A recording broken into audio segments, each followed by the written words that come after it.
عليكم ورحمة الله وبركاته. الحمد لله على إحسانه والشكر له على توفيقه وامتنانه. أشهد أن لا إله إلا الله وحده لا شريك له تعظيما بشأنه، وأشهد أن محمدا عبده ورسوله الداعي إلى رضوانه صلى الله عليه وعلى آله وأصحابه وإخوانه أما بعد.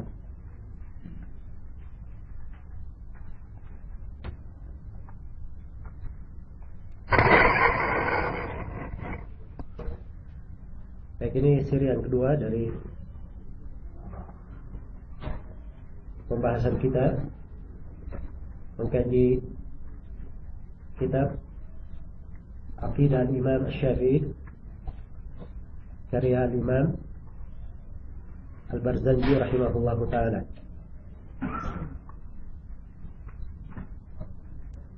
Baik, setelah kita mendengarkan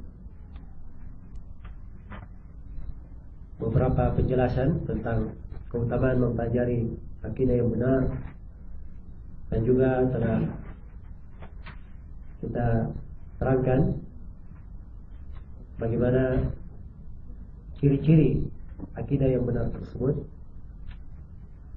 maka di kesempatan ini kita akan melanjutkan masuk di dalam tema yang berkaitan langsung dengan kitab. Jadi kitab yang akan kita kaji ini judulnya adalah sebagaimana yang tertulis di sampul dari buku, adalah Aqidah Imam Nasir al-Hadith wa Sunnah Muhammad bin Idris Asy-Syafi'i. Ya.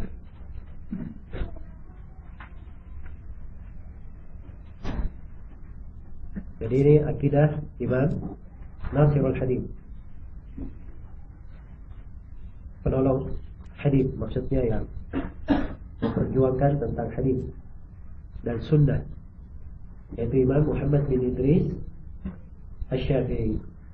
Inilah nama dari Imam Syafi'i rahimahullah ta'ala, ditulis oleh Muhammad bin Rasul Al-Barzanji Al-Husaini. Baik, berkaitan dengan penulis buku ini. Jadi penulis buku ini nama lengkapnya adalah Muhammad bin Rasul bin Abdul Sayyid Al-Husaini Al-Barzanji Al-Syekh Razuri Al-Madani. Iya,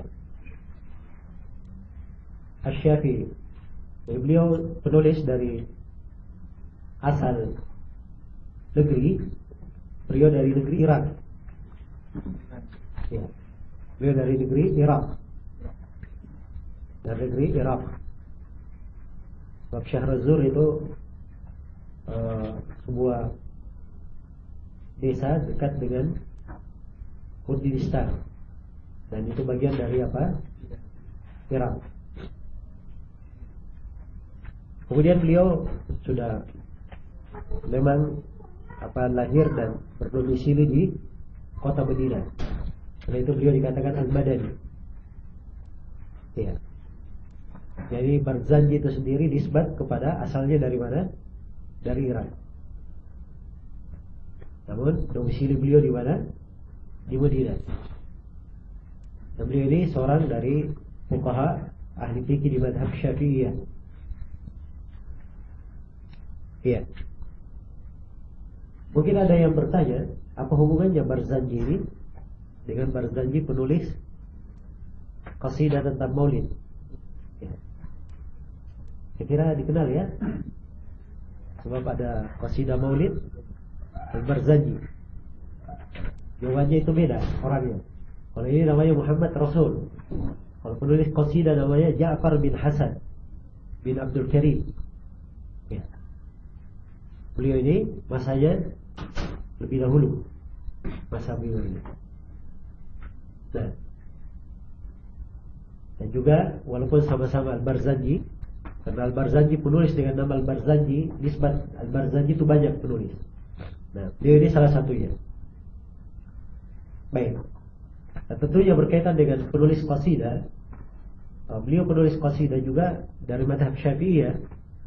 Hanya saja di penulis qasidah beliau banyak condong di dalam memberikan keutamaan-keutamaan tentang Nabi, ya, sejarah tentang Nabi. Dan memang qasidah yang beliau tulis itu adalah tentang Maulid Nabi Sallallahu Alaihi Wasallam, bagaimana kelahiran beliau dan seterusnya. Ya, dan di dalam qasidah tersebut ada kesalahan-kesalahan terkait dengan pembahasan akidah dan seterusnya.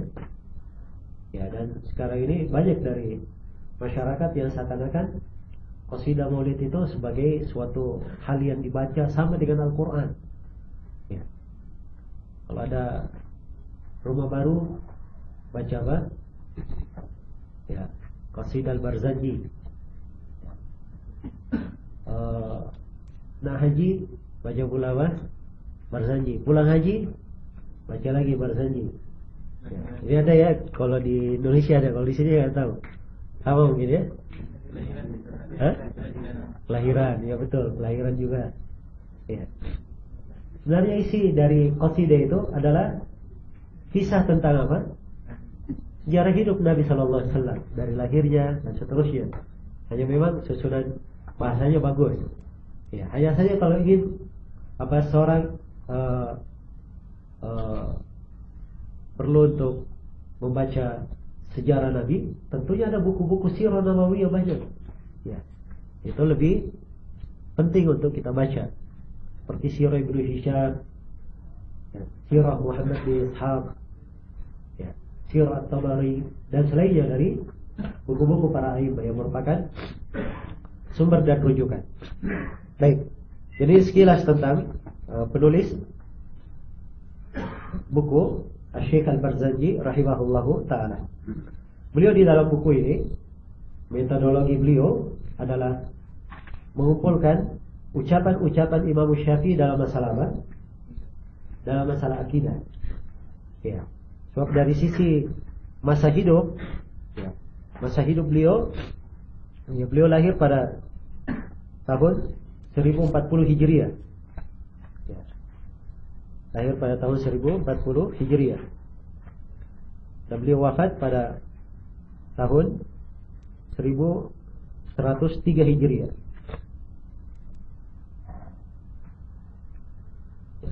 Meninggal di Madinah dan dimakamkan di pekuburan Baqi.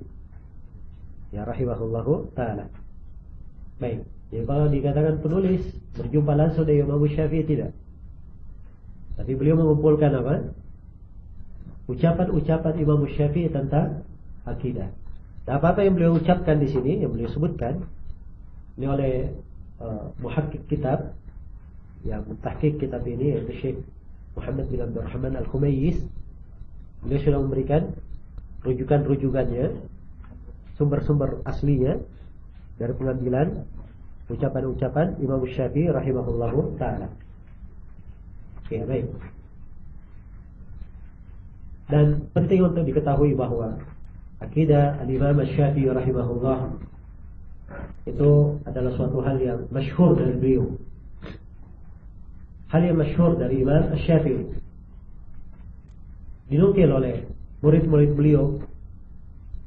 Ya. Dinukil oleh murid-murid beliau, dan akan datang insyaallah taala ya, rincian dari ucapan-ucapan Imam Syafi'i tentang akidah. Dan juga perlu saya tegaskan bahwa apa yang disebut oleh Muhammad Rasul Al-Barzanji di dalam buku ini itu tidak mewakili seluruh ucapan Imam Syafi'i dalam masalah akidah. Ada hal-hal lain yang belum disebutkan oleh Al-Barzanji di sini. Iya. Ada pembahasan-pembahasan lain. Dan murid-murid Imam Syafi'i sendiri, mereka menulis buku-buku tentang akidah. Seperti buku yang masyhur ditulis oleh Imam Al-Muzani. Ya. Semua orang-orang Syafi'i yang kenal siapa Al-Muzani. Al-Muzani ini adalah murid senior Imam Syafi'i dan disebut pewaris Imam Syafi'i yang menduduki ya, kedudukan beliau dan sebagai imam madhab setelah Imam Asy-Syafi'i. Itulah yang dikenal ya, Mukhtasar Imam Al-Muzani dalam fikih, yang dipelajari oleh ulama-ulama Syafi'iyah, yang menjadi rujukan. Ya. Imam Al-Muzani menulis buku judulnya Syarhus Sunnah, juga penjelasan akidah. Apa yang beliau terangkan tidak keluar dari kejelasan-kejelasan yang diterangkan oleh Asy-Syafi'i di sini dan para imam yang lainnya. Bahkan Imam Al-Muzani di akhir pembahasan akidahnya di Syarhus Sunnah, beliau katakan bahwa ini adalah akidah dan akhlak dari as-salaf yang telah lalu. Tidak ada silang pendapat di kalangan mereka. Ya. Menunjukkan bahwa para ulama memang mengambil akidah perkara yang meyakinkan, hal yang disepakati. Ya. Ini disebut pula oleh Ibnu Abi Hatim dalam menghikayatkan akidah ayahnya Abu Hatim Ar-Razi dan juga Abu Zur Ar-Razi. Abu Hatim dan Abu Zur Ar-Razi ini dua orang imam yang semasa dengan Imam Ahmad. Ya. Mereka berdua berkata, kami sudah berkeliling ke negeri-negeri, berjumpa dengan ribuan ulama. Dan mereka katakan, kami tidak ketemukan para ulama bersilang pendapat dalam masalah-masalah berikut. Kemudian mereka terangkan bagaimana akidah salaf itu. Ya, tidak ada silang pendapat. Jadi inilah ciri dari akidah yang dikaji oleh para ulama kita. Iya. Insyaallah taala kita akan mengkaji dari risalah akidah Imam Asy-Syafi'i rahimahullah taala di sini dan menguraikan pembahasan-pembahasan akidah yang ada di dalamnya. Iya. Jadi kembali saya tegaskan bahwa apa yang disebut di dalam buku ini dari penjelasan-penjelasan Imam Syafi'i tentang akidah ini belumlah mewakili seluruh ucapan Imam Syafi'i rahimahullah taala, seluruh keyakinan yang dijelaskan oleh Imam Asy-Syafi'i rahimahullah taala. Iya. Baik. Kemudian juga yang penting saya terangkan di sini bahwa di dalam pembahasan akidah tidak ada perbedaan antara Imam Syafi'i dengan para imam yang lainnya. Ya, tidak ada perbedaan antara Imam Syafi'i dan para imam yang lainnya. Iya. Karena yang pertama akidah itu sudah sebagaimana yang kita terangkan adalah kesepakatan, perkara yang disepakati. Bagaimana para ulama yang terdahulu sudah sepakat, demikian pula Imam Syafi'i rahimahullah, beliau tidak menyelisih kesepakatan para ulama. Iya. Dan ini alhamdulillah dari hal yang menyejukkan hati setiap muslim dan muslimat dalam mempelajari akidahnya, bahwa akidah itu hal yang dimudahkan untuk dipelajari. Iya. Seluruh para ulama sepakat di atasnya. Tidak ada silang pendapat di dalam hal tersebut. Nah, dan para a'imah ya, sebagaimana yang disebutkan oleh Syekhul Islam Ibnu Taimiyah dan selainnya, ya, bahwa mereka tidak ada silang pendapat dalam masalah akidah. Imam Syafi'i, Imam Ahmad dan selainnya. Ya. Kata Syekhul Islam Ibnu Taimiyah menjelaskan sebagian dari akidah Imam Syafi'i, kata beliau, i'tiqadu Syafi'i radhiyallahu anhu wa i'tiqadu salafil ummah kamalik wa Thawri wal Auza'i wa Ibnu Mubarak wa Ahmad ibn Hanbal wa Ishaq ibn Rahawai wa i'tiqadul masyayikh al-muqtada bihim kal-Fudail ibn Iyad wa Abi Sulaiman ad-Darani wa Sahal bin Abdullah ad-Dasturi wa ghairihim. Kata beliau, keyakinan Imam Syafi'i, semoga Allah meridai beliau, dan keyakinan para ulama salaf terdahulu dari umat ini seperti Imam Malik, Sufyan ats-Tsauri. Ya. Imam Malik semua orang kenal ya, Imam Malik. Imam kota Madinah. Imam Ats-Tsauri ini imamnya negeri Kufah dan sekitarnya. Ya, wilayah Irak. Nah, Al-Auza'i imamnya negeri Syam. wa Ibnul Mubarak. Ibnul Mubarak imamnya negeri Maru, Khurasan. Wa Ahmad bin Hanbal. Ahmad bin Hanbal imamnya negeri Irak. Ishaq bin Rahawai. Ya. Dan jadi akidah Imam Syafi'i dan para imam itu adalah akidah para ulama yang menjadi panutan sebelumnya. Seperti Al-Fudail bin Iyad, Imam Abu Sulaiman Ad-Darani. Abu Sulaiman Ad-Darani ini termasuk imam ahli sunnah dari kalangan tabi'in.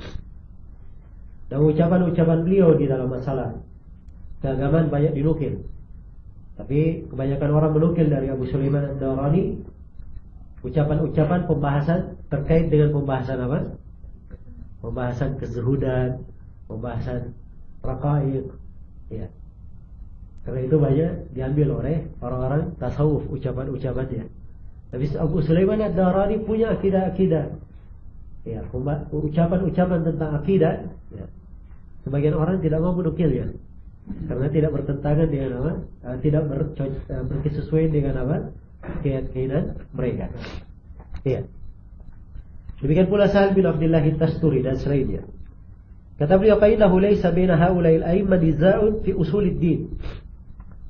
Karena tidak ada antara para ulama itu pertentangan silang pendapat di dalam pokok agama. Di dalam pokok agama.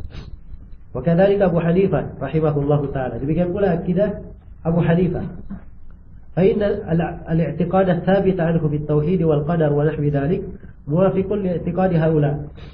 Karena keyakinan yang pasti dari Abu Hanifah di dalam masalah tauhid dan takdir serta yang semisalnya itu adalah sesuai dengan akidah para ulama yang telah disebut tadi. Wa i'tiqadu haula'i huwa ma kana 'alaihi as-sahabatu wat-tabi'una lahum bi ihsan. Wa huwa ma nataqa bihi al-kitab was-sunnah. Sedangkan keyakinan akidah para imam itu seluruhnya itulah akidah para sahabat dan para tabi'in. Ya. Itulah yang dijelaskan dalam Al-Quran dan Sunnah Rasulullah Sallallahu Alaihi Wasallam. Ya. Jadi dari keterangan ini, ya, tampaklah bahwa akidah para ulama itu sama. Imam Syafi'i, Imam Malik, ya, Imam Ahmad. Imam Syafi'i sudah kita terangkan, ya. Ini akan kita baca ucapan beliau. Murid-muridnya juga orang-orang Syafi'i yang menulis akidah, tidak ada silang pendapat. Ya. Dari kalangan Syafi'i yang menulis tadi Al-Muzani. Ada lagi Abu Uthman As-Sabuni.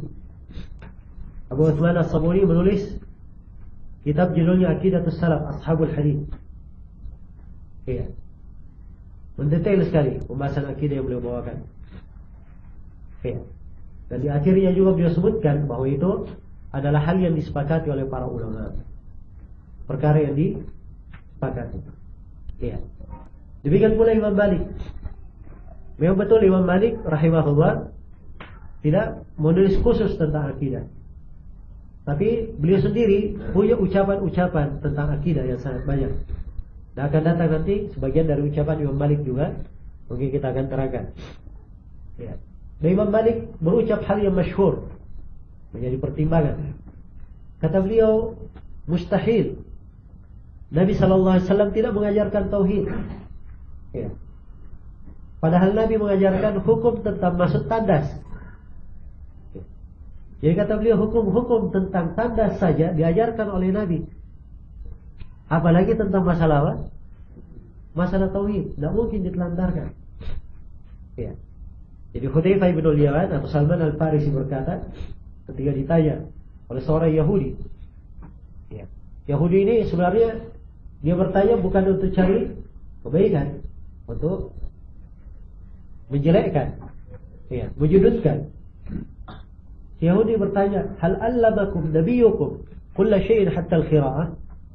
Apakah Nabi kalian mengajarkan kalian segala sesuatu sampai tata cara masuk tandas? Ya. Kata Salman, iya, segala sesuatu. Tentang masuk tandas, Nabi mengajarkan, ya, annahu naha. Nabi melarang istinja menggunakan tangan kanan. Nabi melarang, ya, istinja kurang dari 3 batu. Nabi melarang istinja menggunakan, ya, tulang dan kotoran. Nah, ini perhatikan, masalah tanda saya diajarkan oleh Nabi, apalagi masalah tauhid. Dan agama ini sudah sempurna. Inilah keistimewaan agama kita, agama Islam. Karena itu dari ciri akidah Islami yang telah kita terangkan, akidah Islami itu dimudahkan, alhamdulillah. Hal yang dimudahkan. Iya. Hal yang dimudahkan, hal yang sangat transparan, jelas sekali, terang, tidak ada kesamaran di dalamnya. Dan hal yang sudah sempurna, tidak perlu ada tambahan. Iya. Tidak perlu ada tambahan. Allah Subhanahu wa taala berfirman, "Al-yawma akmaltu lakum dinakum wa atmamtu 'alaikum ni'mati wa raditu lakumul Islam dinan." Pada hari ini telah kusempurnakan agama kalian dan telah kucukupkan nikmatku atas kalian dan telah kuridai Islam sebagai agama kalian. Iya. Allah Subhanahu wa taala berfirman, وَكَذَلِكَ نُفَصِّلُ الْآيَاتِ وَلِتَسْتَبِينَ سَبِيلُ الْمُجْرِمِينَ. Demikian kami merinci ayat-ayat, dijelaskan ayat-ayat dengan detail, terperinci, tidak ada yang sama, supaya tampak jelas jalan orang-orang yang berdosa. Ya. Jadi agama ini, subhanallah, bukan hanya menerangkan jalan yang benar saja. Ya. Diterangkan jalan yang benar untuk diikuti, sekaligus diterangkan jalan yang salah, supaya apa? Dihindari, dijauhi, jangan ada yang jatuh di dalamnya. Ya. Ini dari kesempurnaan agama. Nah, seorang kalau dia hanya kenal gula saja, tidak kenal pahit, maka dia tidak mengerti nikmat dari gula ini. Ya. Begitu dia kenal lawannya, baru dia kenal, oh gula ini rupanya Masya Allah. Ya. Demikian pula seorang di siang hari tidak mengenal nikmat dari siang hari ini, kecuali kalau dia apa? Tahu ada malam hari. Dan dia sebaliknya tidak tahu kadar dari malam hari kalau tidak kenal siang hari. Semuanya ada keutamaannya, diketahui dengan lawannya. Maka ini sudah merupakan hikmah dari syariat, takdir penciptaan, bahwa segala sesuatu dikenal dengan mengetahui lawannya. Iya. Karena itu Rasulullah SAW mengajarkan segala sesuatu. Allah menerangkan jalan petunjuk sekaligus menjelaskan jalan apa? Jalan kesesatan agar supaya dihindari. Allah berfirman dalam Al-Quran, ya, وَهَدَيْنَاهُ النَّجْدَيْنِ. Kami beri hidayah kepada hamba ini yang dicipta, manusia yang dicipta ini, kepada dua an-najd. Ya. Najdain dalam ayat ini ada dua penafsiran di kalangan ahli tafsir. Ya. Salah satunya diberi hidayah kepada dua jalan. Jalan hidayah dan jalan ad-dhalalah. Dijelaskan jalan petunjuk itu apa, dan diterangkan pula jalan kesesatan itu apa. Dan juga Allah bersumpah di dalam Al-Quran, wa nafsin wa ma sawwaha fa alhamaha fujuraha wa taqwaha. Demi jiwa dan penyempurnaannya. Ya. Kemudian Allah memberi ilham kepada jiwa ini menuju kepada jalan ketakwaannya atau jalan kefajirannya. Ya. Jadi semuanya diterangkan. Jalan yang mendekatkan dirinya kepada Allah itu apa? Jalan yang membuat dia jauh dari Allah itu apa? Semuanya dijelaskan. Ya. Semuanya dijelaskan. Jangan sampai dia berhujjah, ya Allah, saya hanya tahu jalan yang benar, saya nggak tahu jalan yang salah. Ya. Saya hanya tahu jalan yang lurus, saya tidak mengerti bahwa ada lubang di jalan itu. Dan ada udzur, sebab Allah sudah menerangkan seluruhnya. Ya. Dan di dalam hadis yang diriwayatkan oleh Imam Muslim, Rasulullah SAW bersabda, "Innahu lam yakun nabiyyun qabli illa kana haqqan alaihi ayadulla ummatahu ala khairi ma ya'lamuhu lahum wa yunzirahum an syarri ma ya'lamuhu lahum." Perhatikan hadis yang agung ini.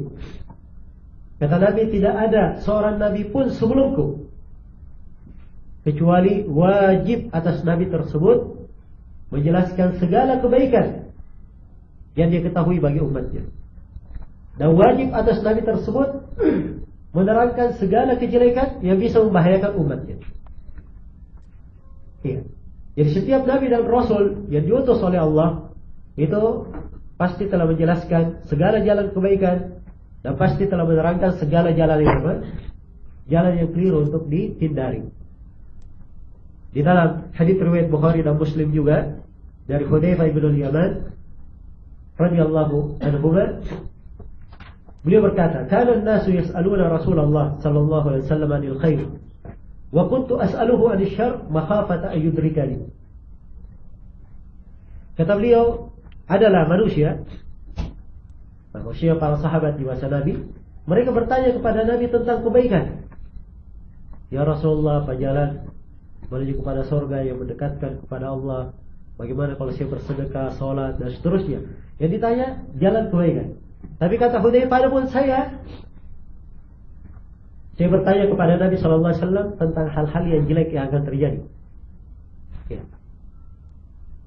Akan terjadi fitnah apa nanti, kejelekan apa yang terjadi. Kenapa Hudzaifah bertanya seperti ini? Kata beliau, makhafata ayyudrikani. Kata Hudzaifah, saya khawatir kejelekan itu akan menimpaku. Ya. Baik. Karena itulah sangat jelas sekali petunjuk agama ini. Ya. Seorang yang belajari agama Islam, dia akan mengerti jalan yang benar, sekaligus dia mengerti jalan yang salah, sehingga lengkap sudah ilmunya. Ya. Karena orang yang mengerti jalan yang benar saja, mungkin saja dia jatuh di dalam jalan yang salah tanpa dia sadari, atau dia tidak mengetahuinya. Tapi kalau dia mengerti dua jalan sekaligus, ini pasti yang paling aman, yang paling kuat dan kokoh.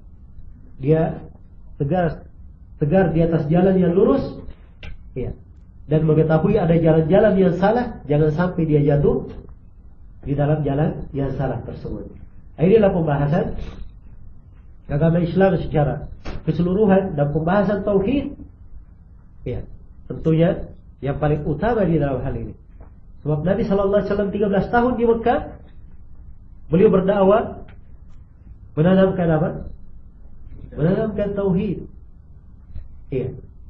Menanamkan akidah yang benar. Ada kewajiban salat di mana? Di Mekah. Cuma kewajiban secara global. Iya. Belum dirinci semuanya. Iya. Ada kewajiban, ada yang mengatakan kewajiban zakat juga di Mekah. Ya. Tapi kalau kita lihat dari kewajiban-kewajiban syariat, kebanyakannya terjadi di mana? Di Madinah. Di Madinah pun 13 tahun, ya, turun hukum-hukum. Tapi perkara-perkara akidah masih terus berjalan. Ya. Datang kepada Nabi sallallahu alaihi wasallam berita, ya, ada berhala yang disembah, disebut dengan nama Dzul Khulasah. Maka Nabi berkata kepada para sahabat, "May yurihuni min Dzul Khulasah." Ya. Siapakah yang bisa membuat aku beristirahat dari kejelekan Dzul Khulasah ini? Nabi sallallahu alaihi wasallam tidak merasa tenang, ada kesyirikan. Ya. Maka berangkatlah sahabat Jarir Ibnu Abdullah al-Bajali bersama pasukannya, kemudian menghancurkan Dzul Khulasah itu. Ya. Dan di akhir hayatnya, sebelum Nabi sallallahu alaihi wasallam meninggal, apa pesan beliau kepada umatnya? Ya, haditsnya dalam riwayat Bukhari dan Muslim. La'natullahi 'alal yahudi wan nasara ittakhadhu qubur anbiya'ihim masajid. Laknat Allah terhadap orang Yahudi dan Nasara, mereka menjadikan kubur nabinya sebagai masjid-masjid, tempat-tempat ibadah. Beliau peringatkan ini, khawatir jangan sampai ada dari umat Islam yang menjadikan kubur beliau sebagai apa? Sebagai masjid, tempat yang diibadahi. Iya.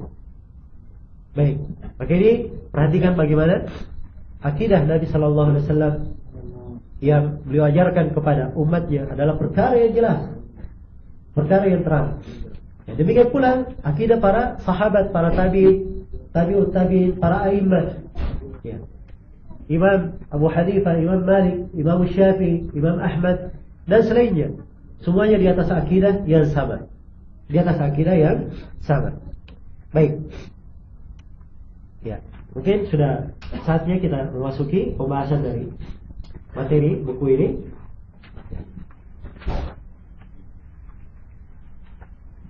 Insyaallah ta'ala saya akan mengkaji kalimat per kalimat, kata per kata yang disebut di dalam buku. Kita akan uraikan insyaallah ta'ala ya, dari ucapan Imam Syafi'i rahimahullah. Namun secara global saya terangkan bahwa isi buku ini secara global, secara umum ya, Imam Al-Barzanji menyebutkan dari ucapan Imam Syafi'i yang pertama ada 3 pendahuluan. Setelah itu beliau bawakan rincian pokok-pokok akidah dari ucapan Imam Syafi'i ya. Jadi pembahasan umum dari bahan yang materi yang ada di dalam kitab adalah ada pendahuluan-pendahuluan. Jumlahnya ada 3 pendahuluan. Pendahuluan yang pertama, ucapan-ucapan Imam Syafi'i tentang pentingnya menuntut ilmu agama. Pendahuluan yang kedua adalah ucapan-ucapan Imam Syafi'i tentang bahaya mempelajari ilmu kalam. Ini sengaja dibawakan di sini oleh Barzanji sebab siapa yang mencampur aduk antara mempelajari akidah yang benar dengan mempelajari ilmu kalam, pasti ya, tidak akan tercipta kebaikan di belakangnya. Kemudian pendahuluan yang ketiga akan diterangkan nanti ya, kaidah dari Imam Syafi'i tentang memahami sifat-sifat Allah Subhanahu wa ta'ala. Ya. Baik, jadi ini 3 pendahuluan. Setelah itu beliau akan membawakan ucapan Imam Syafi'i di berbagai pembahasan akidah. Di berbagai pembahasan akidah. Ya. Sebelum kita melangkah lebih jauh, ya, membaca buku ini, satu hal lagi yang saya ingin ingatkan agar supaya bisa menjadi gambaran umum bagi kita kalau kita mengkaji buku akidah apa saja. Secara umum para ulama ketika membahas tentang akidah, membahas tentang keyakinan, pokok pembahasan secara global ya, ada 2 garis utama di dalam pembahasan akidah. Nah, yang pertama adalah pembahasan tentang rukun iman yang 6. Ya, semua orang paham ya, rukun iman ada berapa? Ada 6. Apa itu? Dalam hadis Jibril, Nabi bersabda, "Tu'minu billahi wa malaikatihi wa kutubihi wa rusulihi wal yawmil akhir wa tu'minu bil qadari khairihi wa syarrihi." Ya, jadi pembahasan akidah secara umum ya, garis yang pertama para ulama menguraikan 6 rukun apa? Iman. Begitu menguraikan keimanan kepada Allah. Nah, keimanan kepada Allah banyak pembahasannya. Ya, ada 4 pembahasan global keimanan kepada Allah. Yang pertama adalah keimanan tentang wujud Allah Subhanahu wa ta'ala, bahwa Allah itu maha ada. Yang kedua adalah keimanan tentang rububiyah Allah, yang disebut dengan nama tauhid apa? Tauhid rububiyah. Ya, tauhid rububiyah. Apa itu tauhid rububiyah? Tauhid rububiyah adalah ifradullah ta'ala bi af'alihi. Mengesahkan Allah, mensatukan Allah di dalam segala perbuatannya. Bahwa Allah yang maha satu di dalam mencipta, yang maha bersendirian di dalam menghidupkan, memberi rezeki, mematikan, mengatur segala perkara, menguasai dan selainnya dari perbuatan-perbuatan Allah Subhanahu wa ta'ala. Baik. Jadi ini yang pertama atau yang kedua ya dari tauhid apa? Rububiyah. Kemudian yang ketiga, pembahasan keimanan kepada Allah adalah pembahasan tentang tauhid uluhiyah, yaitu ifradullah ta'ala bil ibadah. Ya, menyendirikan Allah, mengesahkan Allah di dalam ibadah, bahwa Allah yang maha satu. Ya. Dialah yang satu-satunya berhak untuk diibadahi. Tidak ada syarikat baginya. Kemudian yang ketiga dari keimanan kepada Allah dalam pembahasan apa? Asma wa sifat, nama-nama dan sifat.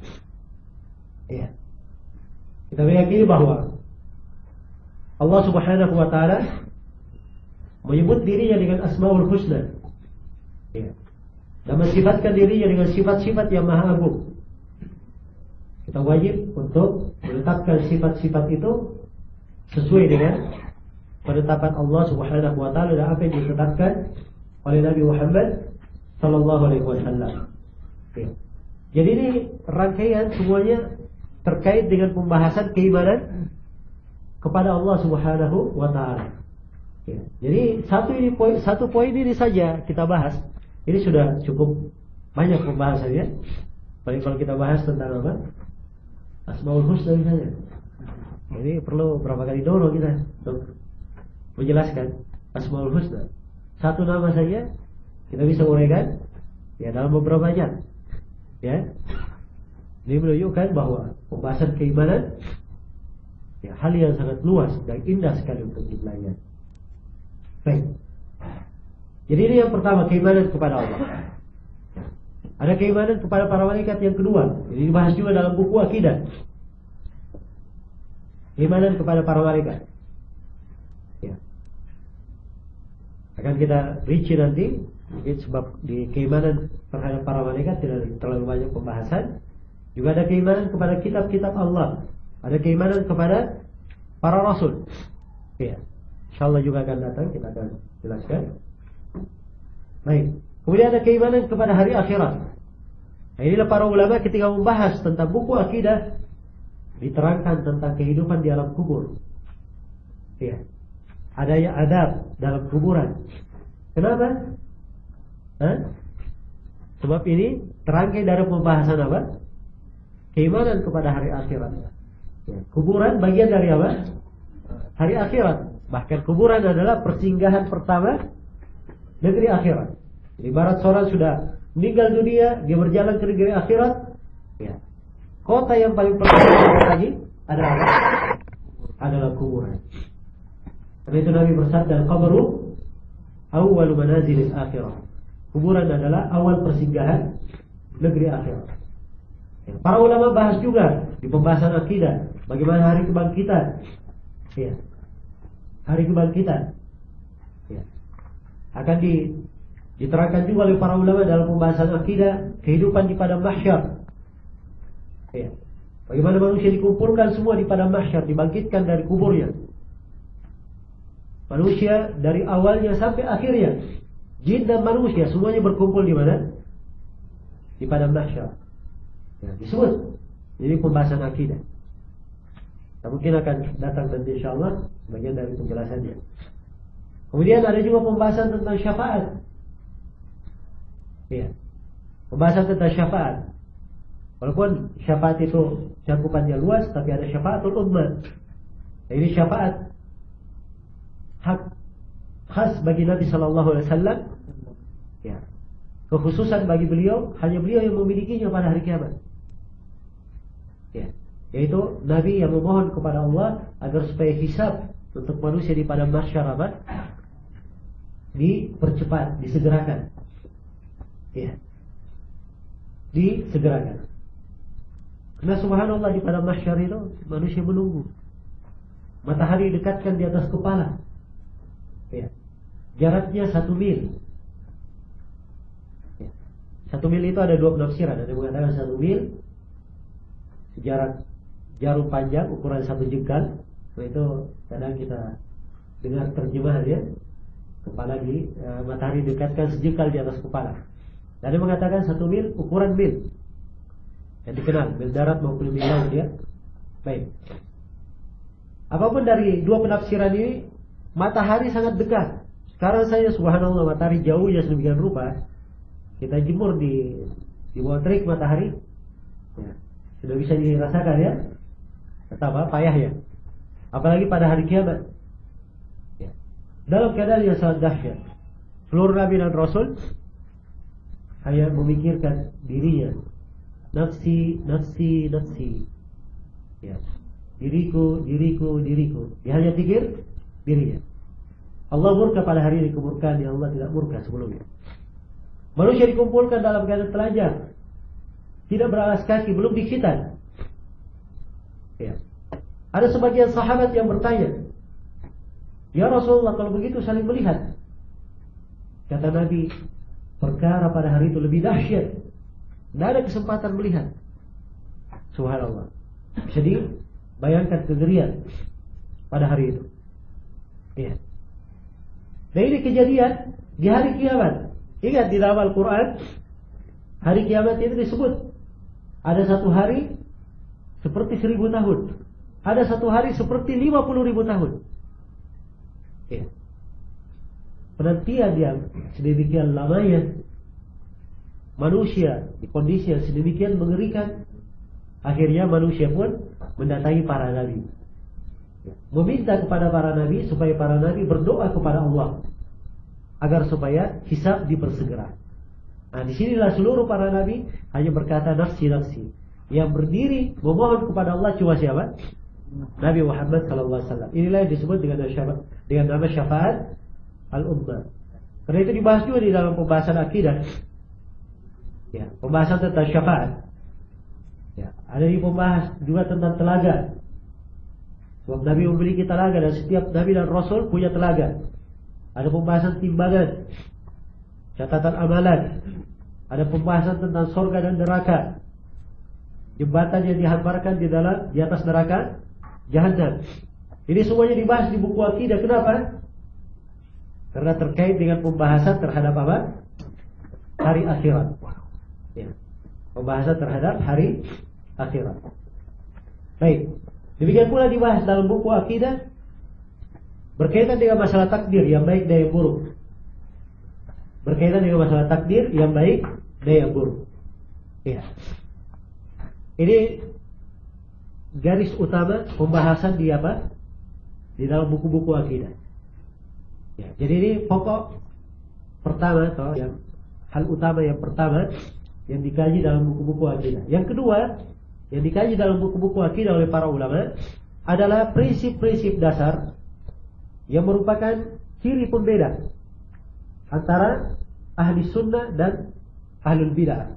Pembeda antara pengikut kebenaran dan pengikut kebatilan. Jadi diangkat pokok-pokok agama yang membedakan antara seorang pengikut kebenaran dan pengikut apa? Pengikut kebatilan. Karena itu di dalam buku-buku akidah dijelaskan ya, keyakinan seorang muslim terhadap para sahabat. Wajibnya mengagungkan dan mengetahui kedudukan para sahabat. Dan ini akan diterangkan juga oleh Imam Syafi'i di sini. Sebab ini ciri pembeda antara ahli sunnah dan apa? Ahlul bidah. Disebutkan juga dalam buku-buku akidah bagaimana sikap kita terhadap pemerintah yang zalim. Ya. Sebab ini adalah hal yang membedakan antara ahli sunnah dan ahlul bidah. Kalau ahli sunnah tidak dikenal melakukan kudeta terhadap pemerintah muslim walaupun dia zalim. Tidak pernah ada di dalam sejarah mereka. Yang melakukan hal tersebut hanya di kalangan ahlul bidah. Ya.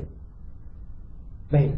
Jadi ini ciri pembeda diangkat di dalam buku-buku akidah untuk membedakan, memisahkan antara jalan yang benar dan jalan kebatilan. Baik.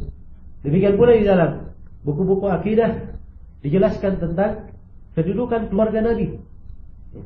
Kenapa dijelaskan? Sebab di sini ada yang ekstrim, ada yang apa? Ada yang menyepelekan. Ya, ada yang ekstrim, ada yang menyepelekan. Ya. Dan banyak lagi pembahasan akidah. Ya. Tidak berkaitan dengan 6 rukun iman, tapi disebut oleh para ulama dalam buku akidah karena dia apa? Pembeda antara kebenaran dan kebatilan. Baik, jadi saya bisa simpulkan di sini, saya boleh simpulkan bahwa pembahasan akidah itu di buku-buku akidah para ulama salaf ya, menguraikan 2 hal. Yang pertama apa tadi? Menguraikan 6 rukun iman. Yang kedua menguraikan apa? Menguraikan prinsip-prinsip dasar yang membedakan antara ahlul haq dan ahlul batil. Ya. Baik. Silakan kita buka materi dari buku. Kita akan baca insyaallah taala ya keterangan-keterangan yang dibawakan oleh Al-Barzanji. Kata beliau rahimahullah taala, Bismillahirrahmanirrahim. Ya. Bismillah dengan menyebut nama Allah Ar-Rahman Ar-Rahim, yang Maha Pengasih lagi Maha Penyayang. Ya. Bismillah ini kalau dalam bahasa Arab disebut dengan nama Allah karena orang Arab biasanya kalau suatu kaitan kalimat sudah dikaitkan pada suatu hal yang maklum, maka yang maklum ini tidak perlu untuk apa? Disebutkan. Misalnya kita lagi belajar sekarang, kita sudah belajar, kemudian ya kita ingin, saya mengatakan saya membaca dengan menyebut nama Allah. Ya. Maka membaca ini tidak perlu disebutkan. Cukup mengatakan dengan nama Allah sudah cukup. Ya. Jadi penyebutan Bismillah ini dipakai pada segala keadaan. Karena itu makan Bismillah, minum Bismillah. Ya. Seorang berjalan, memulai pelajaran, semuanya dengan nama Allah Subhanahu wa Ta'ala. Ya. Isim kalau dalam bahasa Arab dia adalah bentuk apa? Mufrad atau jamak? Tunggal atau jamak? Dia kata tunggal ya, isim. Kalau diterjemahkan, isim diterjemah apa? Satu nama. Ya, tapi kalau dalam kaidah bahasa Arab, kata mufrad apabila disandarkan kepada ma'rifat, mufrad ini bermakna umum. Ya, bermakna seluruhnya. Karena itu penerjemahannya tidak diterjemah dengan menyebut satu nama Allah, tidak. Tapi kita berkata dengan menyebut seluruh nama-nama Allah. Ya, harus dipahami ya keagungan membaca basmalah. Orang yang berkata Bismillah itu artinya dia menyebut apa? Seluruh nama Allah. Ya. Kemudian disebut di sini 3 nama. Allah, Ar-Rahman dan apa? Ar-Rahim. Didahulukan penyebutan nama Allah. Ya. Sebab nama Allah oleh banyak ulama disebut sebagai Al-Ismul A'zam. Nama yang teragung, nama yang terbesar. Ya. Dan kalau Ismul A'zam itu disebutkan dalam sebagian hadis, apabila seorang berdoa dengan menyebut nama Ismul A'zam, dikabulkan doanya, didengarkan apa yang dia minta. Iya. Nah, dan ini pendapat kebanyakan ulama, pendapat yang kuat. Karena di dalam Al-Quran Allah Subhanahu wa Ta'ala berfirman, "Walillahil asma'ul husna fad'uuhu biha." Ya. Milik Allah lah seluruh nama, seluruh asma'ul husna. Maka beribadahlah kalian, berdoalah kalian dengan menyebut asma'ul husna itu. Jadi asma'ul husna disebut milik Allah. Hanya disebut nama Allah, tidak disebut nama Ar-Rahman, nama Ar-Rahim, hanya disebut nama Allah. Nama Allah. Seluruh asma'ul husna adalah milik Allah Subhanahu wa Ta'ala. Allah itu apa artinya? Allah artinya al-ma'bud, yang diibadahi dengan penuh kecintaan, penghormatan dan pengagungan kepadanya. Iya. Itu makna Allah. Iya. Kalau seorang beribadah kepada Allah, disebut nama Allah, maka dihadirkan seluruh makna ibadah, bahwa dialah Allah yang diibadahi dengan penuh kecintaan, pengagungan dan pemuliaan terhadapnya. Ar-Rahman, Ar-Rahim, ini 2 nama berakar dari kata apa? Kata Rahman. Jadi sebenarnya kalau diterjemahkan, Ar-Rahman artinya yang maha merahmati. Ar-Rahim juga adalah maha apa? Merahmati. Ya, hanya saja kita di pembahasan, kadang kita bedakan yang maha pengasih lagi maha apa? Penyayang. Padahal pengasih itu juga penyayang. Ya. Dan penyayang ialah yang mengasihi pula. Ya. Karena memang asal akar kata dari rahmat. Kalau begitu apa bedanya? Nah, ini saya sengaja jelaskan supaya kita hayati sedikit. Kata Bismillahirrahmanirrahim sering kita baca, sering kita dengarkan. Kalau kita tidak tahu maknanya, ya sayang sekali. Ya. Ar-Rahman, cakupan rahmatnya lebih luas daripada apa? Ar-Rahim. Ya. Karena Ar-Rahman itu rahmat ya, untuk seluruhnya. Kalau Ar-Rahim ini rahmat khusus untuk orang-orang beriman. Ya. Karena itu kalau kita baca surah Ar-Rahman, surah yang ke-55 dari Al-Quran, ya, kita lihat ya, Ar-Rahman khalaqal insan, 'allamal Quran, disebutkan jin dan manusia, ya, penghuni sorga. Dengan rahmat Allah ada penghuni sorga, dengan rahmat Allah ada neraka. Semuanya dibangun di atas nama apa? Ar-Rahman. Ya. Ya, rahmat Allah itu luas. Ya. Orang kafir, ya, jika tidak mendapat rahmat Allah, mungkin hidup? Boleh hidup orang kafir? Ya. Tidak akan ada kehidupan kalau tidak rahmat Allah. Kalau begitu, Ar-Rahman di sini cakupannya lebih luas. Tapi kalau Ar-Rahim ini khusus untuk orang-orang yang beriman. Rahmat Allah untuk orang-orang yang beriman. Karena itu dalam Al-Quran penyebutan Ar-Rahim, ya, hanya disebutkan wa kana bil mu'minina rahima. Adalah Allah Maha berahmat terhadap orang yang beriman.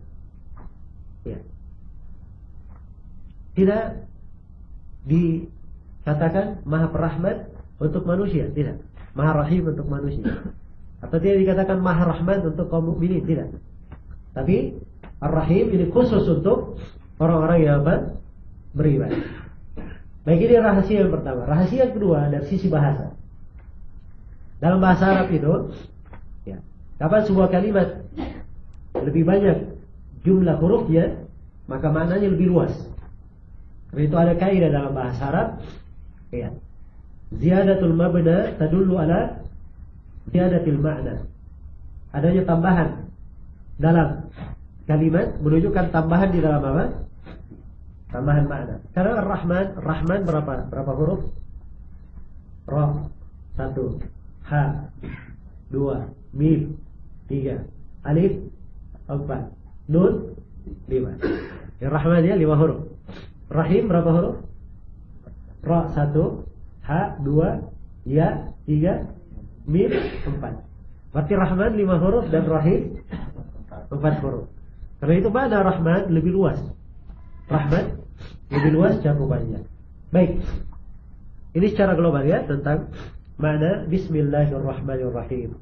Dan saya di sini tidak menguraikan kandungan dari 3 nama ini. Sebab kalau saya uraikan lagi kandungan dari 3 nama ini, ya, mungkin kita tidak jadi membaca buku ini. Baik. Jadi insyaallah taala mudah-mudahan di kesempatan lain ada kita mengkaji pembahasan tentang Asmaul Husna. Ya, soal pembahasan Asmaul Husna ini, Masya Allah, dari keindahan dalam hidup orang yang mengenal Asmaul Husna.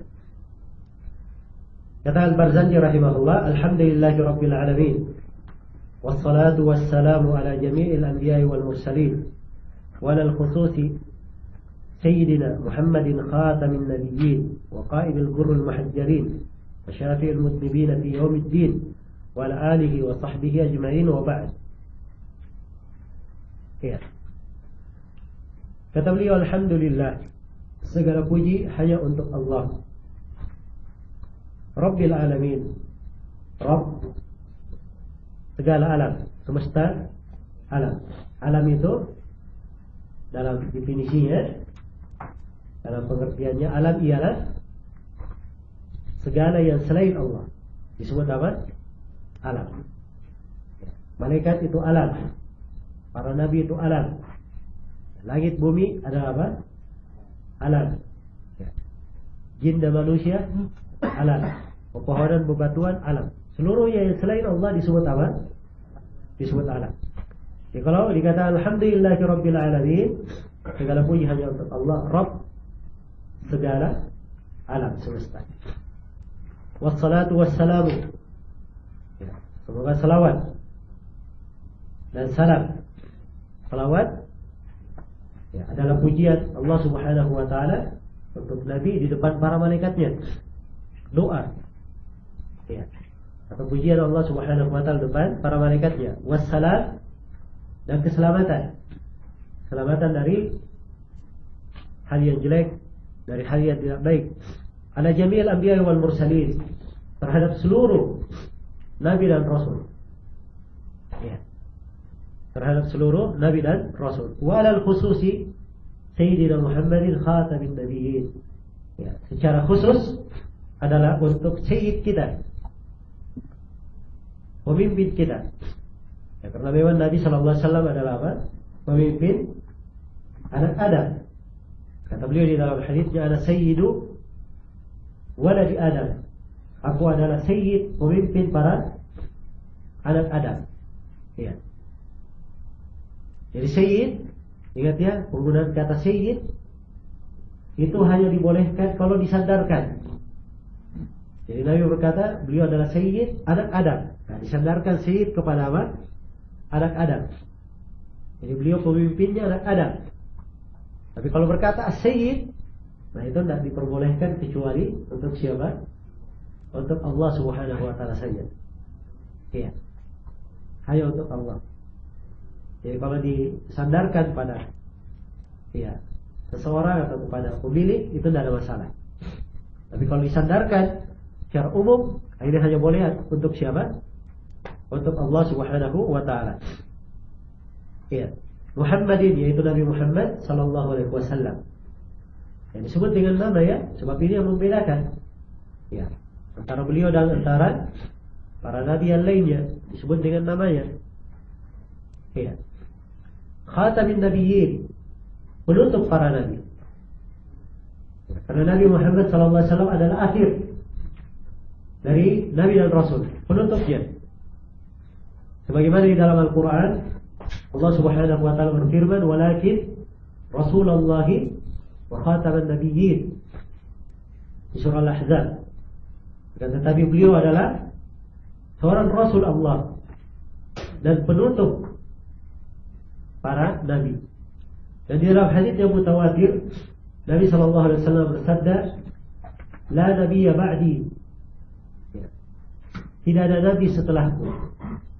Jadi beliau adalah nabi terakhir, tidak lagi nabi setelahnya.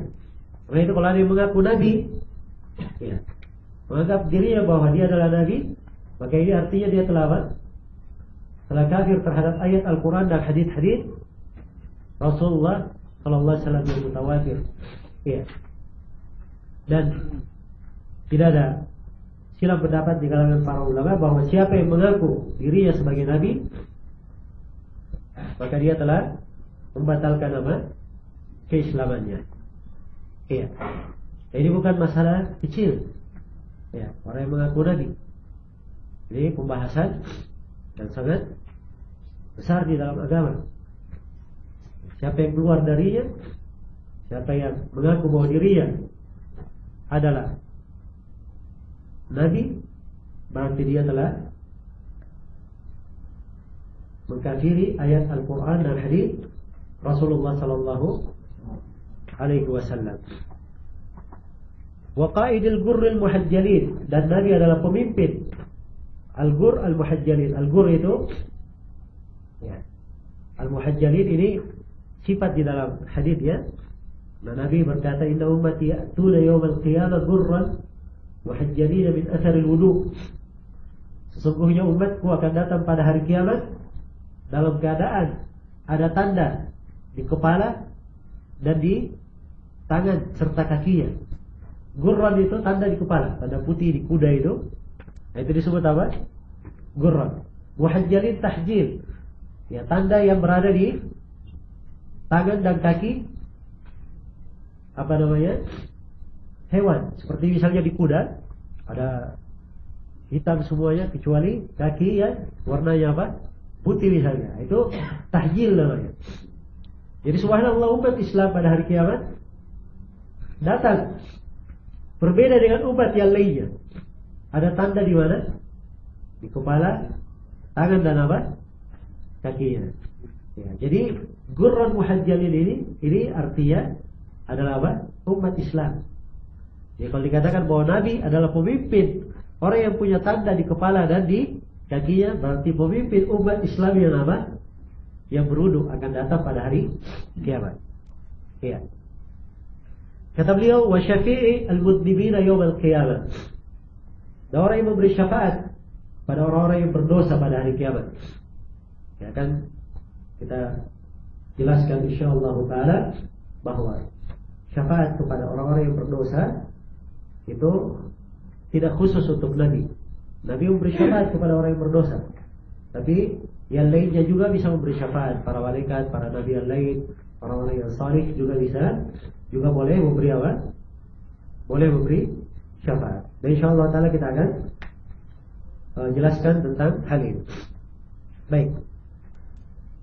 Wa syafi'il mudnibina fi yaumiddin, pada hari kiamat, wa ala alihi wa sahbihi ajma'in, juga kepada keluarga dan kepada para sahabatnya ajma'in. Wa ba'du, kemudian kata beliau, fa hadhihi nubadun min i'tiqadi imamil muslimin.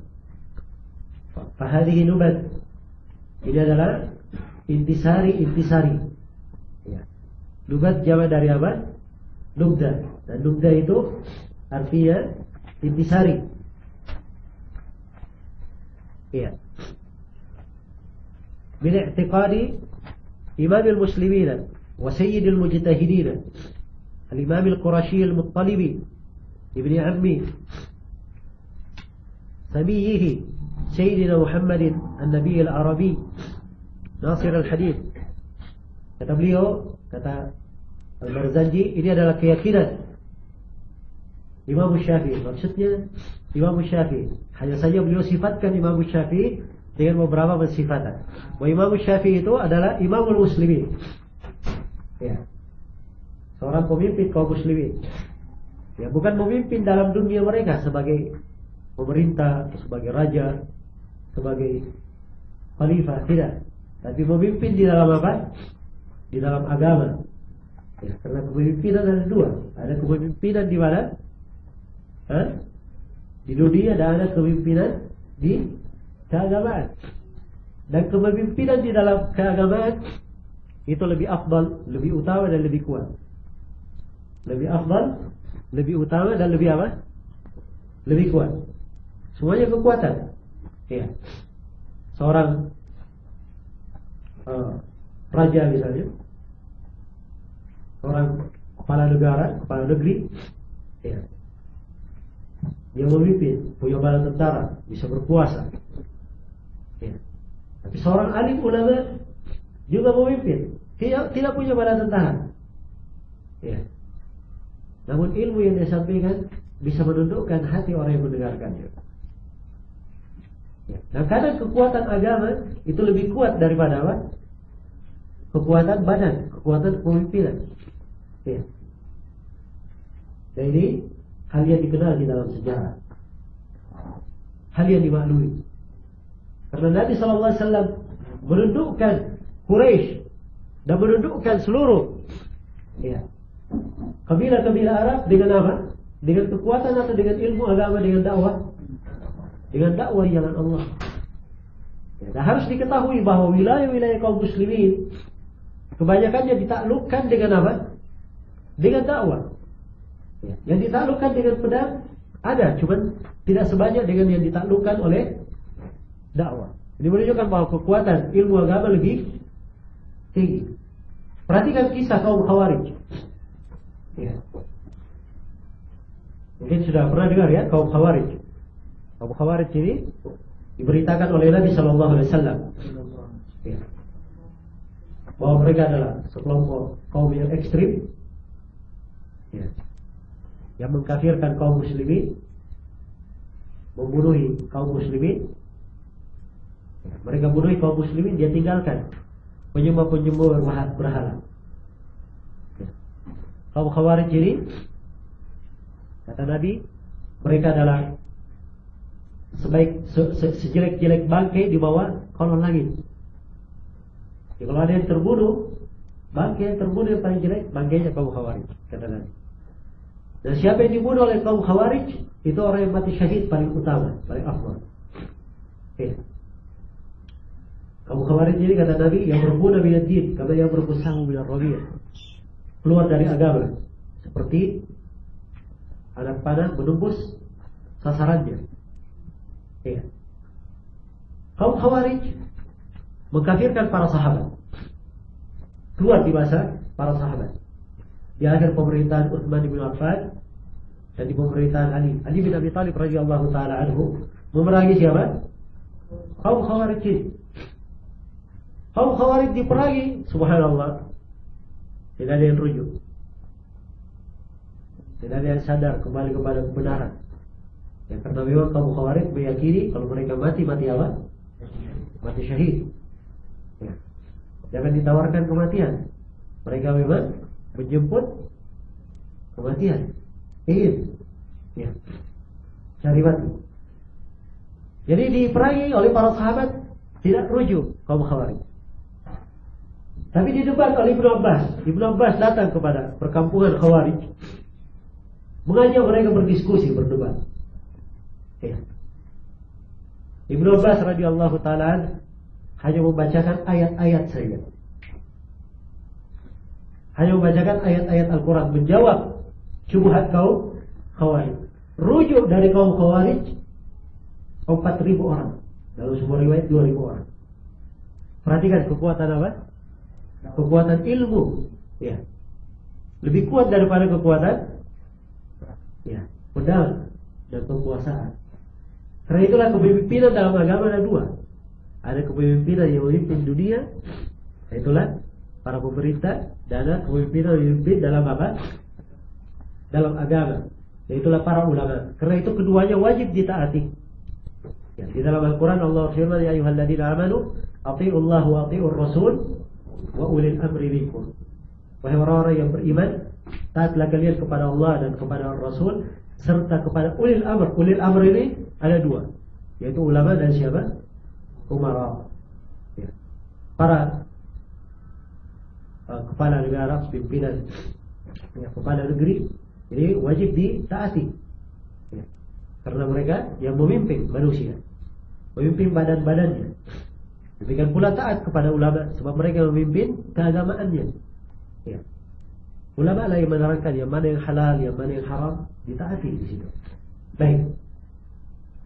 Jadi ini sifat bahwa Imam Syafi'i adalah imam kaum muslimin. Yang kedua, sifat beliau disebut Al-Barzanji wa sayyidil mujtahidin. Beliau adalah pimpinan ahli ijtihad. Ya. Imam Syafi'i, beliau adalah seorang mujtahid. Ya, mujtahid itu adalah seorang yang memiliki kemampuan untuk mengeluarkan petikan-petikan hukum pada perkara-perkara baru maupun selainnya. Itu mujtahid. Orang yang berijtihad tentunya dimaklumi bahwa ijtihad itu, apalagi dalam perkara yang umum belum pernah terjadi sebelumnya, itu adalah hal tersebut ialah hak para ulama. Ya. Nah, semua orang memiliki kebolehan untuk berijtihad. Ya. Kemudian Al-Imam Al-Qurashi, beliau adalah seorang imam dari Qurashi. Qurashi nisbatnya ya, Al-Muttalibi. Beliau juga dari Bani Abdul Muttalib. Ibni Ammi Samihi. Ya. Yang merupakan anak dari paman Nabi Muhammad sallallahu alaihi wasallam yang senama. Samihi artinya senama dengan Nabi Muhammad. Ya, sebagaimana Nabi Muhammad bernama Muhammad, Imam Syafi'i juga namanya siapa? Namanya Muhammad. Ya. Muhammadin Nabiyyi Al-Arabi, Nasir Al-Hadith. Kemudian sifat berikutnya dari Imam Syafi'i, beliau adalah Nasirul Hadith, yang menolong, yang meninggikan ilmu apa? Ilmu hadith. Abi Abdullah Muhammad bin Idris Asy-Syafi'i. Ini kunyah beliau ya. Kunyah itu artinya apa? Gelar panggilan yang didahului dengan Abu kalau apa? Kalau laki-laki, kalau perempuan apa? Ummu. Ya, karena itu dikatakan Abu Abdullah atau Abi Abdullah. Kalau untuk perempuan dikatakan apa? Ummu Abdullah. Ya. Bisa juga Ummi Abdullah. Baik. Dan memakai kunyah itu adalah hal yang berjalan di kalangan orang-orang Arab. Dan kebiasaan ini adalah hal yang ditetapkan oleh Nabi, disunnahkan oleh Nabi untuk memakai sunnah, untuk memakai apa? Kunyah. Karena itu kata beliau, takannau wala taktanau bi kunyati. Silahkan kalian memakai kunyah, ya, gelar yang didahului dengan abi atau tapi jangan kalian berkunyah dengan kunyaku. Kunyah Nabi siapa? Abul Qasim. Jadi kita boleh berkunyah, ya, dengan selain Abul Qasim. Abul Qasim itu untuk siapa? Untuk Nabi sallallahu alaihi wasallam saja. Baik. Radhiyallahu anhu, semoga Allah meridhoinya. Ini bahasa radhiyallahu anhu, ya, umumnya digunakan untuk siapa? Untuk sahabat. Ya. Bahkan sebagian ulama ada yang berpendapat bahwa radhiyallahu anhu hanya boleh digunakan untuk sahabat saja. Selain sahabat tak boleh digunakan. Ya. Ini pendapat tidak begitu kuat, ya.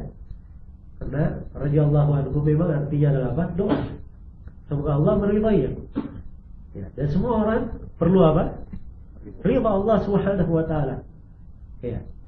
Nah, jadi kalau saya doakan seorang sahabat radhiyallahu anka, semoga Allah meridai engkau, boleh atau tidak? Ya, boleh saja. Demikian pula di sini Imam Syafi'i didoakan oleh Al-Barzanji, semoga Allah meridainya. Wa rahimahu, dan semoga Allah merahmatinya.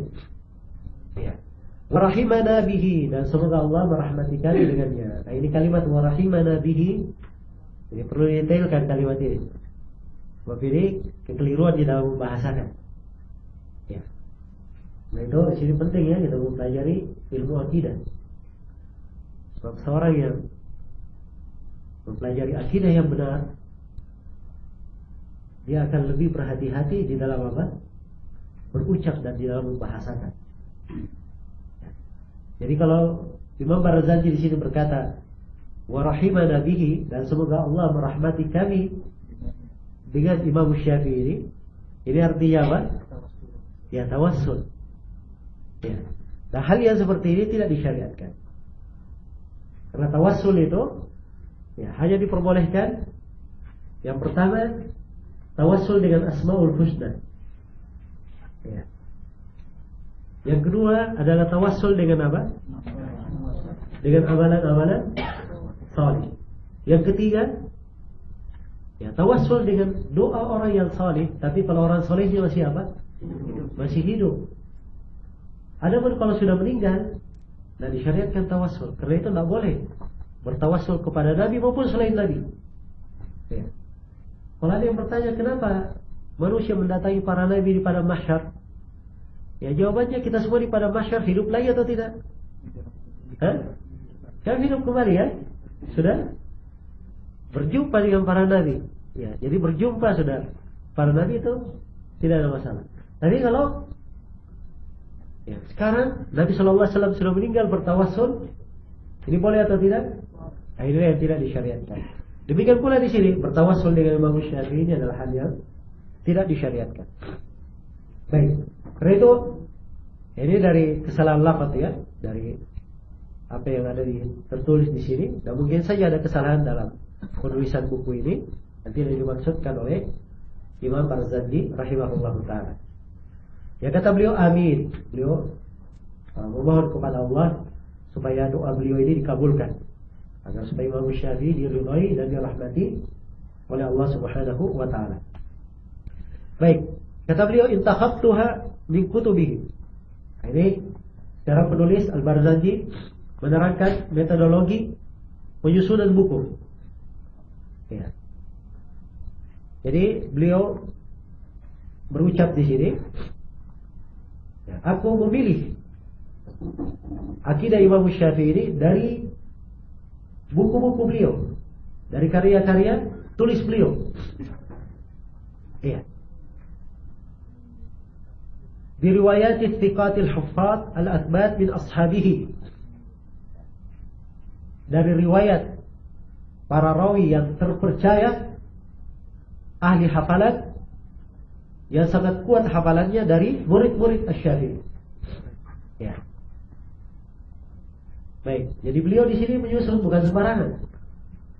Ya. Bukan hanya menukil dari Imam Syafi'i, kemudian tidak mengerti dari mana datangnya. Ini ucapan. Para ulama dalam masalah menukil riwayat itu detail sekali. Ya. Ada yang berkata sekarang dia bikin kata palsu. Imam Syafi'i berkata begini misalnya. Ya. Maka ini akan diketahui oleh para ulama. Orang ini berdusta atas Imam Syafi'i. Jelas ya? Ya, nah ini dari kedetailan ilmu agama kita. Tidak ada di agama lainnya seperti ini. Setelah dikatakan oleh Ibnu Mubarak, al-isnadu minad din. Laula al-isnad laqala man syaa ma syaa. Ya, sanad periwayatan itu dari agama. Andai kata tidak ada sanad periwayatan, maka siapa saja yang berkehendak dia akan mengucapkan apa? Apa yang dia kehendaki. Ya. Seorang misalnya Nabi bilang, aku makan roti. Dia bilang makan roti, Nabi berkata makan roti bagus misalnya. Bikin hadis palsu. Ya. Tapi setiap orang mungkin berkata, Nabi berkata begini, Nabi berkata begini. Tapi kalau ditanya, mana sanadnya? Ya. Anda dengar dari siapa? Ya. Oh dari guru, gurunya namanya siapa? Ya. Orangnya di mana tinggalnya? Hafalannya bagus atau tidak? Ya. Hafalannya bagus atau tidak? Baik. Kemudian gurunya dengar dari siapa lagi? Terus berlanjut. Nah, inilah sanad periwayatan namanya. Ya. Karena itu luar biasa umat Islam. Tidak mungkin ada di dalam syariat kita ini tambahan walaupun satu huruf. Nah ini sudah terbukti. Sebagian dari orang-orang pendeta-pendeta dan orang-orang pembesar non-muslim yang masuk Islam, ya, sebagian mereka berkata, saya mengganti di dalam Injil banyak kalimat. Tak ada orang yang tahu. Tak ada orang yang tahu. Tapi dia ganti satu huruf saja dalam Al-Quran, semua orang tahu. Ya. Inilah kehebatan siapa? Umat Islam. Ya. Kita dalam riwayat Al-Quran baca kalimat per kalimat, jangankan hurufnya, panjang pendeknya saja itu sudah apa? Semuanya pakai riwayat, panjang pendeknya saja. Ya. Ada riwayatnya. Dibaca 2 harokat, dibaca 4 harokat, semuanya pakai apa? Riwayat. Apalagi huruf per hurufnya. Ya. Harokatnya, semuanya ada apa? Riwayatnya. Demikian pula dalam haditsnya. Karena itu Imam Syafi'i berkata, ya, siapa yang berucap atas Nabi dusta di tengah lautan, tidak dia lihat. Ya. Dia bikin hadits palsu. Nabi bersabda begini di tengah lautan. Kata Imam Syafi'i, besok paginya pasti akan ketahuan di tengah manusia si fulan berdusta di tengah lautan. Ya. Karena ini kehebatan apa? Ilmu hadis. Dan memang ucapan Imam Syafi'i ini tidak bisa dipahami oleh orang yang tidak mempelajari ilmu riwayat hadis. Ya. Namun siapa yang belajar ilmu riwayat hadis sangat meyakini ucapan Imam Syafi'i. Karena itu, alhamdulillah hingga hari ini Al-Quran dan hadis Nabi terjaga dengan sempurna. Demikian pula Al-Barzanji di sini, beliau menukil dari akidah para ulama itu, ya, dari akidah Imam Syafi'i, dari riwayat rawi yang thiqah terpercaya, ya, bukan riwayat sembarangan. Ya. Kata beliau mutawabiqatan lil kitab was sunnah. Riwayat tersebut disaring lagi oleh Al-Barzanji. Kata beliau yang mencocoki Al-Quran dan apa? Sunnah. Sebab ucapan-ucapan Imam Syafi'i adalah dibangun di atas ilmu, dibangun di atas dalil dari Al-Quran dan sunnah Rasulullah sallallahu alaihi wasallam. Ya. Kata beliau ta'inatan suduru atau suduru ahli al-ahwa'i bin nibali wal asinna. Ya. Yang dengannya akan menghujam, ya, dada-dada pengikut bid'ah itu, ya, dengan tombak-tombak dan benda-benda tajam. Ya. Karena akidah yang benar ini tidak disenangi oleh ahlul bid'ah. Akan menjelaskan kebatilan mereka. Ya. Dan alhamdulillah para ulama kita, ya, dari masa ke masa terus menasihati umat dengan hal yang seperti ini, menjelaskan akidah para a'immah. Apalagi Imam Syafi'i rahimahullah. Di masa ini kita lihat banyak orang di pelajaran fikih madhabnya madhab apa? Syafi'i. Ya. Masalah agama kalau tanya, oh ini madhab Imam Syafi'i. Ya. Masalah nikah, oh ini madhab Imam Syafi'i. Begitu kita jelaskan akidah Imam Syafi'i, oh enggak, kami akidahnya bukan Imam Syafi'i, akidahnya Asy'ari. Ya. Jadi Imam Syafi'i hanya ikut di apa? Di fikih saja. Adapun di akidah, dia madhabnya Imam Abul Hasan al-Asy'ari. Abul Hasan al-Asy'ari sendiri sudah rujuk dari madhabnya. Ya. Sudah bertobat Abul Hasan al-Asy'ari. Yang ada sekarang ini madhab Asy'ariyah, itu adalah madhab yang pencetusnya sudah bertobat. Ya. Sebab Abul Hasan al-Asy'ari sendiri sudah menulis 4 buku tentang taubatnya. Sudah menulis 4 buku. Ya, yang paling masyhurnya ada 2 buku yang dicetak. Ada namanya Maqalat al-Islamiyyin. Ya, yang kedua ada namanya Al-Ibana. Dan beliau punya Risalah ila Ahli Thaghar, dan juga ada buku yang keempat saya lupa namanya. Ya, ini 4 buku ditulis oleh Abul Hasan al-Asy'ari, pernyataan apa? Taubat dan rujuknya dari keyakinan lamanya. Dan ini dikembangkan oleh orang-orang Asy'ariyah hingga hari ini. Iya. Baik. Kemudian kata beliau, wadafi'atan wiswas al-khannasil mausus fi suduril mu'minina minal insi wal jin. Ya. Dan akidah Imam Syafi'i ini menghilangkan waswas dari syaitan khannas yang membisikkan keraguan-keraguan di hati kaum mukminin. Ya. Nah, ini syaitan khannas yang seperti ini yang meragukan akidah kaum muslimin ada atau tidak? Ya. Bukan ada lagi, sangat banyak jumlahnya. Ya. Sangat banyak. Orang yang berakidah benar diberikan apa? Rancuan dalam akidahnya. Dan itu memang pekerjaan apa? Syaitan. Ya.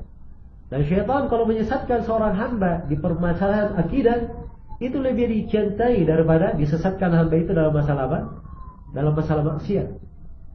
Karena orang yang sesat dalam agamanya ini lebih banyak kerusakannya. Kalau dia sesat dalam maksiat, mungkin suatu hari dia sadar, oh ini nggak bagus maksiatnya. Ya, tapi disesatkan dalam masalah agama, kadang nggak sadar dia bahwa dia apa? Sesat dan salah dalam agamanya. Dan itulah yang kita saksikan. Banyak orang yang jatuh dalam bid'ah, tapi dia yakin bahwa dirinya apa? Di atas sunnah. Karena itu syaitan sangat suka orang yang jatuh dalam bid'ah tersebut. Baik. Maka ini disebut oleh Al-Barzanji di sini sebagai Al-Khannas. Ya, minal insi wal jin. Dari manusia dan jin. Ya, rupanya syaitan khannas ini bukan dari jin saja. Ada juga dari apa? Dari manusia. Ya, mungkin ada yang merasa berat ya dengan bahasa penulis. Kok ada syaitan dari manusia? Ya. Baik, syaitan itu secara bahasa adalah apa namanya? Yang jauh dari kebaikan. Itu makna yang pertama. Makna yang kedua, syaitan ya, adalah orang yang sangat buruk perilakunya. Ya, selalu membakar. Ya, jadi dia jauh dari kebaikan, selalu membakar, itu syaitan namanya. Syaitan. Karena itu dalam Al-Quran disebut memang syaitan dari kalangan apa? Manusia dan jin. Ingat ya, di Al-Quran disebut manusia dulu baru jin. Bukan disebut jin dulu baru apa? Manusia. Ingin dengar ayatnya? Ayatnya di surah Al-An'am. Allah berfirman, "Wa kadzalika ja'alna likulli nabiyyin aduwwan syayatinal apa? Insi wal jin." Syaitan, demikianlah kami jadikan untuk setiap nabi ada musuhnya. Dari kalangan siapa? Dari kalangan syaitan, manusia dan jin. Manusia itu yang disebut. Ya. Sebab kalau yang jin itu tidak kelihatan. Ya. Dan kalau yang jin kasih bisikan, orang tahu ini syaitan ini. Ya kan? Tapi kalau manusia, Masya Allah, karena dia pakai jubah, pakai imamah, halus bahasanya, ya, perilakunya kadang bagus. Tapi ternyata apa? Ternyata syaitan karena mengajarkan kejelekan. Maka didahulukan penyebutan karena memang kadang bahaya syaitan yang seperti ini melebihi bahaya syaitan yang tidak kelihatan. Baik, karena itulah sini diingatkan oleh penulis. Wa hiya li muharabati junudi syaitanil bid'ah a'zamu 'udda wa ahkamu dir' wa judda. Ya. Kata beliau, dan ini akidah ini, Ya, di dalam memerangi tentara-tentara syaitan, pengikut bid'ah adalah bekal yang paling besar. Ya. Serta tameng, perisai yang paling apa? Yang paling kuat. Jadi ibarat kalau Al-Barzanji di sini ibarat seorang berperang, ya. Dia perlu apa? Pedang, kekuatan. Ya. Harus ada perisai dan apa? Ya, tirai. Nah, maka ini yang paling kuat akidah ini menghadapi tentara-tentara syaitan pengikut bid'ah. Baik. Jadi cara global pendahuluan dari Al-Barzanji di sini, beliau ingin menegaskan bahwa apa yang beliau sarikan di sini, ya, nukdah dari akidah Imam Syafi'i yang beliau terangkan di sini adalah hal-hal yang beliau intisarikan, pilihan-pilihan dari riwayat rawi yang thiqah. Dan manfaatnya adalah agar supaya seorang kuat di atas kebenaran, seperti ini mencocoki Al-Quran dan Sunnah, ya, agar supaya seorang mengetahui, ya, jalan-jalan yang keliru dari pengikut ahlul batil, dan agar seorang itu menjaga dirinya dari syubhat, hal yang membuat dia ragu di dalam agamanya. Baik, ini secara global penuhan dari Imam Al-Barzanji rahimahullah. Ya, kemudian setelah itu beliau masuk membawakan muqaddimah 3 pendahuluan dari ucapan siapa? Imam Syafi'i rahimahullah. Baik, waktunya sudah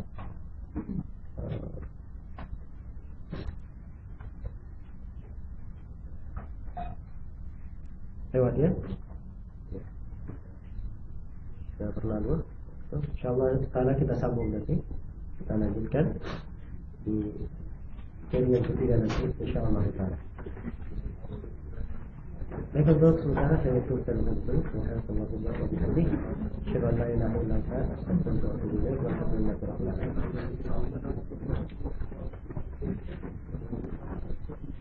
Alhamdulillah, tuan-tuan dan puan, dan saya telah sesi kita yang kedua. Dan insya-Allah kita akan memasuki sesi yang ketiga pada pukul 2 nanti ya. Jadi diharapkan tuan-tuan dan puan terus bersemangat. Dan sama di waktu yang petang nanti waktu yang lebih mencabar terutama sempat kita makan tengah hari dan suasana bertambah sejuk